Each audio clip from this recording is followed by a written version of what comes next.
ओम श्री साईनाथाय नमः। बाबा की कृपा से हम अध्याय 20 में आ गए हैं। यदि आप मेरा वीडियो पहली बार सुन रहे हैं तो प्लीज़ सब्सक्राइब करें और कमेंट करके बताएं कि आपको मेरा पारायण कैसा लगा। ओम साई राम।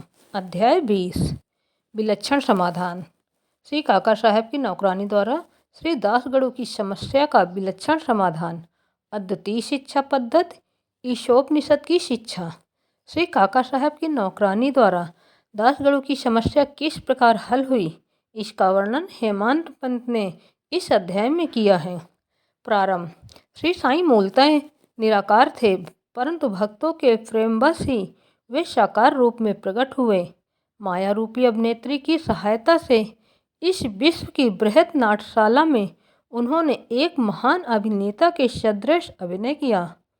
आओ श्री साईं बाबा का ध्यान व स्मरण करें और फिर शिरडी चलकर ध्यानपूर्वक मध्याह्न की आरती के पश्चात का कार्यक्रम देखें। जब आरती समाप्त हो गई तब श्री साईं बाबा ने मस्जिद से बाहर आकर एक किनारे खड़े होकर बड़ी करुणा तथा प्रेम से भक्तों को उदी वितरण की। भक्तगण भी उनके समक्ष खड़े होकर उनकी ओर निहारकर चरण छूते और उदी वृष्टि का आनंद लेते थे।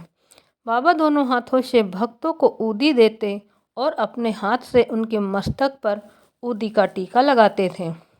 बाबा के हृदय में भक्तों के प्रति असीम प्रेम था।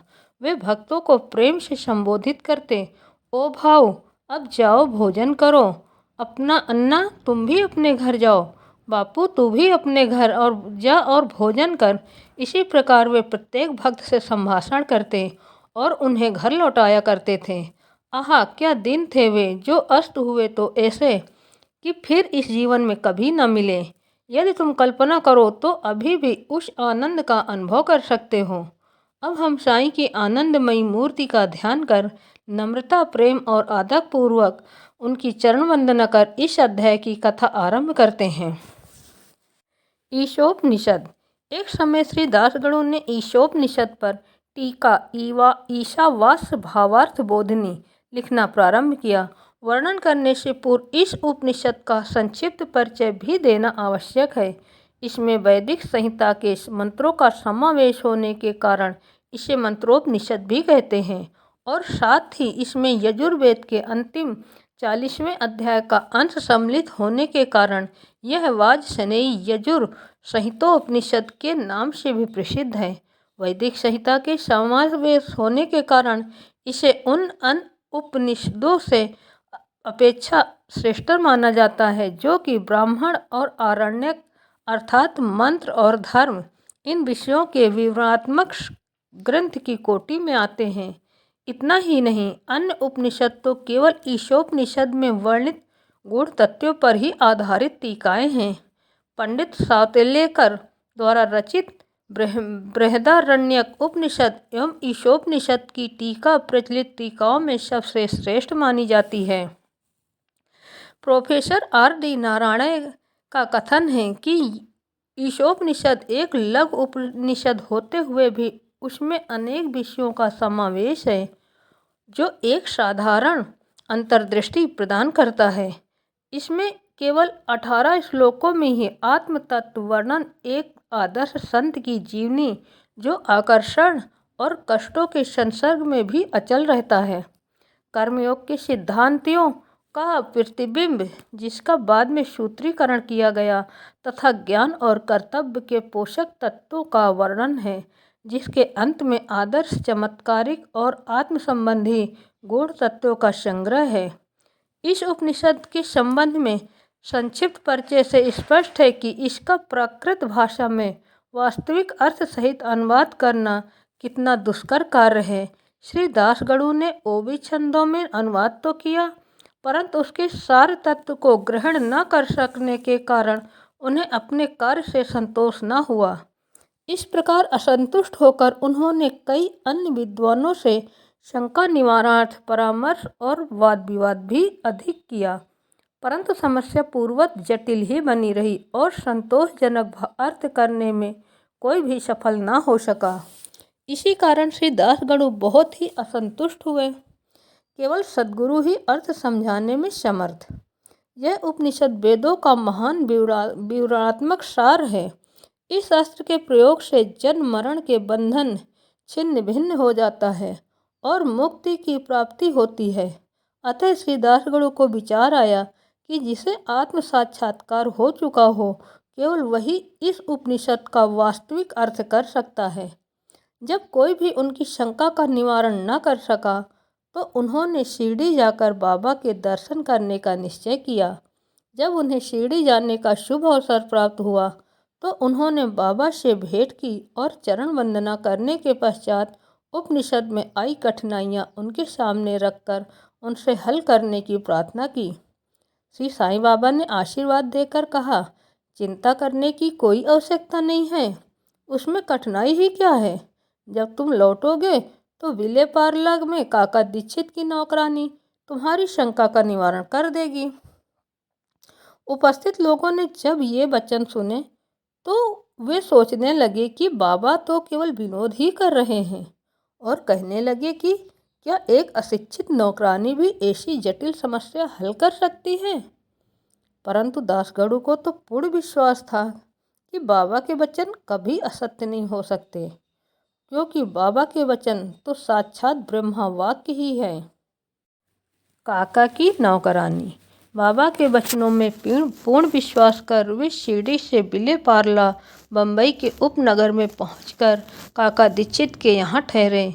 दूसरे दिन दासगणु सुबह की मीठी नींद का आनंद ले रहे थे, तभी उन्हें एक निर्धन बालिका के सुंदर गीत का स्पष्ट और मधुर स्वर सुनाई पड़ा। गीत का मुख्य विषय था, एक लाल रंग की साड़ी वह कितनी सुंदर थी, उसका जरी का आंचल कितना बढ़िया था, उसके छोर और किनारे कितने सुंदर थी, इत्यादि। उन्हें वह गीत अति रुचिकर प्रतीत हुआ। इस कारण उन्होंने बाहर आकर देखा कि यह गीत एक बालिका नाम्या की बहन, जो काका दीक्षित की नौकरानी है, गा रही है।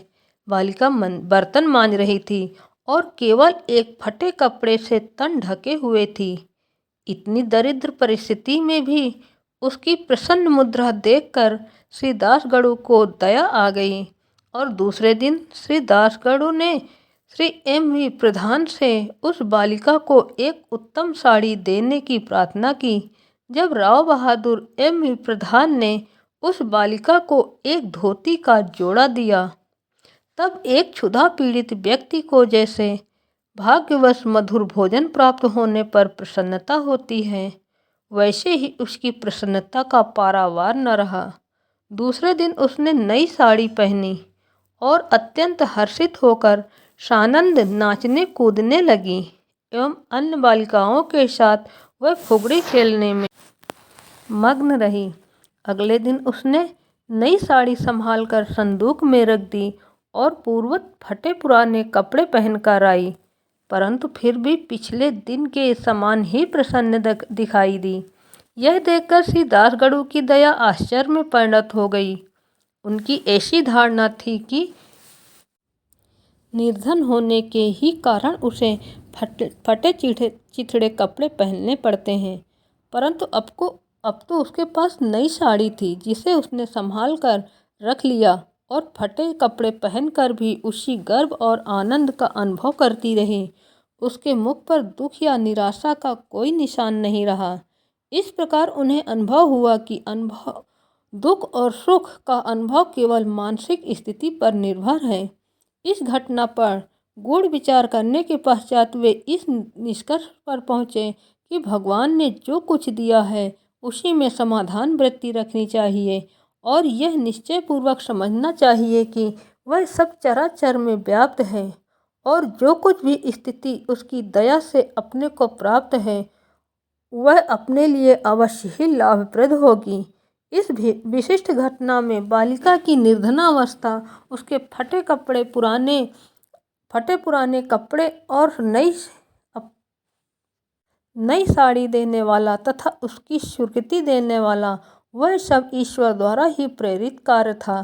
श्री दासगणु को उपनिषद के पाठ की प्रत्यक्ष शिक्षा मिल गई, अर्थात जो कुछ अपने पास है उसी में समाधान वृत्ति माननी चाहिए। सार यह है कि जो कुछ होता है सब उसी की इच्छा से नियंत्रित है, अतः उसी में संतुष्ट रहने में ही हमारा कल्याण है। अद्वितीय शिक्षा पद्धति।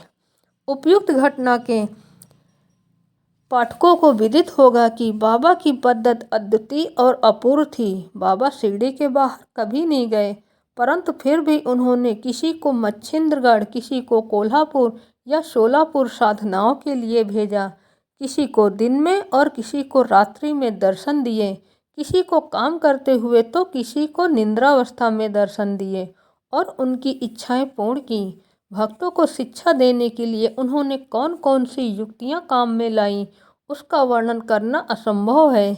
इस विशिष्ट घटना में उन्होंने श्री दासगुरु को विले पार्ला भेजकर वहां उनकी नौकरानी द्वारा समस्या हल कराई। जिनका ऐसा विचार हो कि श्री दासगुरु को बाहर भेजने की आवश्यकता ही क्या थी, क्या वे स्वयं नहीं समझा सकते थे? उनसे मेरा कहना है कि बाबा ने उचित मार्ग ही अपनाया, अन्यथा श्री दासगुरु किस प्रकार एक अमूल्य शिक्षा उस निर्धन नौकरानी और उसकी साड़ी द्वारा प्राप्त करते, जिसकी रचना स्वयं साईं ने की थी। ईशोपनिषद की शिक्षा। ईशोपनिषद की मुख्य देन नेत्र शास्त्र संबंधी उपदेश है।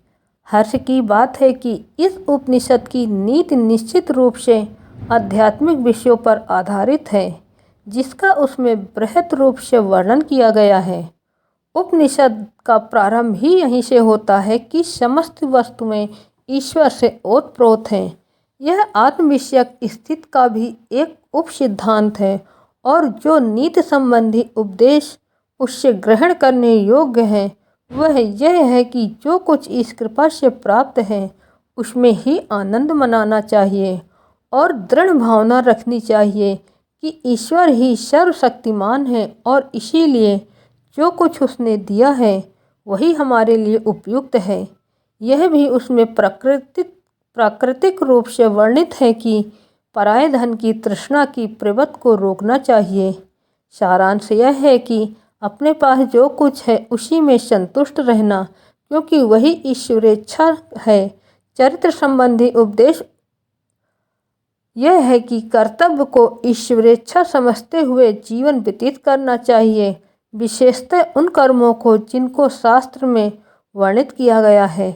इस विषय में उपनिषद का कहना है कि आलस्य आत्मा का पतन हो जाता है और इस प्रकार निरपेक्ष कर्म करते हुए जीवन व्यतीत करने वाला ही अकर्मण्यता के आदर्श को प्राप्त कर सकता है। अंत में कहा है कि जो सब प्राणियों को अपना ही आत्मस्वरूप समझता है तथा जिसे समस्त प्राणी और पदार्थ आत्मस्वरूप हो चुके हैं, उसे मोह कैसे उत्पन्न हो सकता है? ऐसे व्यक्ति को दुख का कोई कारण नहीं हो सकता।